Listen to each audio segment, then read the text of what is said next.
Allot மணி சேனலுக்கு வருக வருக. நான் செபி ரெஜிஸ்டர்டு ஃபினான்ஷியல் அட்வைசர் கிடையாதுங்க. நான் எஜுகேஷனல் பர்பஸுக்காக என்னுடைய பர்சனல் எக்ஸ்பீரியன்ஸை நான் ஒரு 20 வருஷமாக மார்க்கெட்டில் இருக்கேன். அதை தான் உங்கள்கிட்ட ஷேர் பண்ணுறேன். நீங்கள் எந்த முடிவு எடுக்கிறதா இருந்தாலும் உங்கள் நிதி ஆலோசகரை அணுகி அதுக்கப்புறம் பணத்தை போடுறதை பற்றி முடிவு பண்ணுங்கள். நன்றி. அலாட் மணி சேனலுக்கு வருக வருக. இந்த சேனலுக்கு இன்னும் நீங்கள் சப்ஸ்கிரைப் பண்ணலைன்னா தயவு செஞ்சு சப்ஸ்கிரைப் பண்ணிக்கோங்க. பெல் பட்டனையும் கிளிக் பண்ணிக்கோங்க.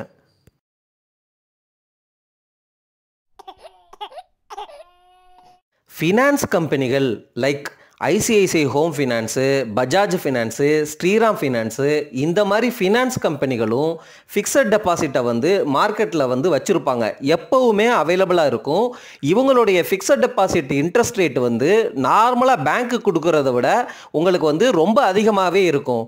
என்ன காரணம் அப்படின்னா, பேங்க்கில் உள்ள ஃபிக்ஸட் டெபாசிட்டுக்கு 5 லட்ச ரூபாய் வரைக்கும் உங்களுக்கு இன்சூரன்ஸ் இருக்குது. ஆனால் இந்த ஃபினான்ஸ் கம்பெனிகள் எல்லாமே ஆர்பிஐக்கு கீழே வராததுனால இவங்க எல்லாமே உங்களுக்கு அந்த 5 லட்ச ரூபாய் இன்சூரன்ஸ் தரமாட்டாங்க. அப்படிங்கிறது தான் என்னுடைய புரிதல். உங்களுக்கு இந்த புரிதல் சரியில்லை அப்படின்னு தோணுச்சுன்னா தயவு செஞ்சு கமெண்ட்டில் சொல்லுங்கள். நான் இருந்தாலும் இந்த ப்ராடக்டை பற்றி ஏன் பேசுகிறேன் அப்படின்னா, மார்க்கெட்டில் இப்படி ஒரு ஆப்பர்ச்சுனிட்டி இருக்குது அப்படிங்கிறத உங்ககிட்ட பகிரணும் அப்படிங்கிற காரணத்துக்காக ஷேர் பண்ணுறேன். நான் பர்சனலாக இந்த மாதிரி எஃப்டிஸில் முதலீடு பண்ண மாட்டேன். காரணம் என்னென்னா, இவங்களுடைய ரேட்டிங்ஸ் எல்லாமே ஓரளவு கம்மியாக தான் இருக்கும். அதாவது என்னென்னா, கிறிசல் ரேட்டிங் வச்சுருக்க மாட்டாங்க, இக்ரா அந்த மாதிரி ரேட்டிங் வச்சுருப்பாங்க, AA அப்படின்னு வச்சுருப்பாங்க. ஆனால் ICICI home finance, Bajaj finance இவங்கெல்லாம் FAAA அந்த மாதிரிலாம் ரேட்டிங்ஸ் வச்சுருப்பாங்க. என்ன கேட்டால், இந்த மாதிரி எஃப்டியில் நான் ரிஸ்க் எடுக்கிறத நான் பர்சனலாக விரும்ப மாட்டாங்க. நான் ரொம்ப சேஃபான முதலீடு தான் பார்ப்பேன்.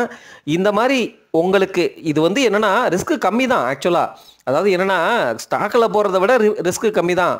ஆனால் எஃப்டியிலே ஹை ரிஸ்க் எஃப்டி அந்த மாதிரி, அதாவது எஃப்டியில் பேங்க் எஃப்டி தருவாங்க, ஸ்மால் ஃபினான்ஸ் பேங்க் எஃப்டி இருக்குது. அந்த எஃப்டியோட கம்பேர் பண்ணும்பொழுது இந்த எஃப்டியில் ரிஸ்க் ஜாஸ்தி அப்படிங்கிறத புரிஞ்சுக்கணும். அப்படிங்கிறதுக்காக நான் இப்படி பேசுகிறேங்க. நான் பர்சனலாக இதில் இந்த மாதிரி ப்ராடக்ட்ஸில் இன்ட்ரெஸ்ட் இல்லை. பட் இருந்தாலும் உங்களுக்கு ஷேர் பண்ணுறேன்.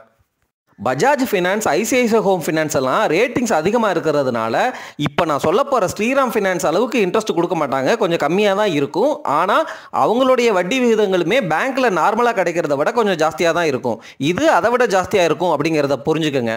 அடுத்து இம்பார்ட்டண்ட்டான பாயிண்ட் என்ன அப்படின்னா, இந்த எஃப்டிஸ் எல்லாம் நீங்கள் உடைக்க முடியாது. ஒரு 5 வருஷத்துக்கு லாக் பண்ணிட்டீங்கன்னா 5 வருஷத்துக்கு இடையில காசு நீங்கள் இடையில எடுக்க முடியாது அப்படிங்கிறது தான் என்னுடைய புரிதல். இது தவறு அப்படின்னா கமெண்ட்டில் சொல்லுங்கள். சரி, என்னென்ன அப்படி ஃபீச்சர்ஸ் இந்த ஸ்ரீராம் ஃபினான்ஸ் கொடுக்குறாங்க அப்படிங்கிறத பார்த்துடலாம்.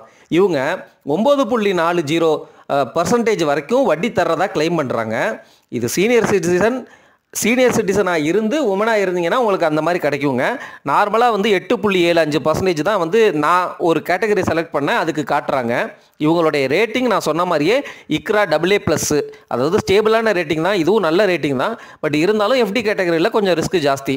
அதே போல் உங்களுக்கு ஃப்ளெக்சிபிளாக நீங்கள் வருமானம் வாங்கிக்கலாம். மாதம் வேணும்னாலும் வாங்கிக்கலாம், இல்லை மொத்தமாக மெச்சூர் ஆகிறப்போ என்னுடைய வட்டியை சேர்த்து கொடுனாலும் வாங்கிக்கலாம், இல்லை 3 மாதத்துக்கு ஒரு தடவை வாங்கிக்கலாம், இல்லை வருஷத்துக்கு 2 தடவை வாங்கிக்கலாம், இல்லை வருஷத்துக்கு ஒரு தடவை வாங்கிக்கலாம்.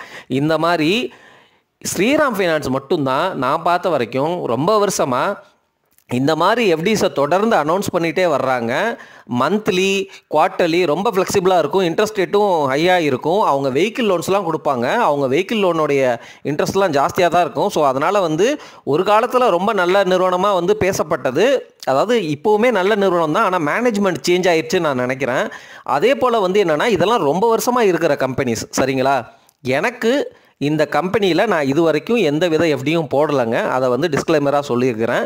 பட் இருந்தாலும் ஷேர் பண்ணுறேன் உங்கள்கிட்ட. ஒரு உதாரணத்துக்கு, நான் சீனியர் சிட்டிசன் இல்லை, ஆனால் நான் ஒரு உமன் அப்படின்னா எனக்கு 0.10% எக்ஸ்ட்ரா கிடைக்குது அப்படிங்கிறது அர்த்தங்க. இப்போ இன்ட்ரெஸ்ட் ரேட் இதுக்கு இந்த கேட்டகரிக்கு 8.57%ன்னு ஃபிக்ஸ் பண்ணிட்டாங்க. நீங்கள் 5 லட்ச ரூபா முதலீடு பண்ணுறீங்க. 5 வருஷத்துக்கு 60 மாதத்துக்கு நீங்கள் மாதம் இன்கம் வேணும் அப்படின்னு சொல்கிறீங்க அப்படின்னா உங்களுக்கு மாதத்துக்கு 3571 ரூபா கிடைக்குது. 3500 ரூபாய் கிடைக்குதுங்க.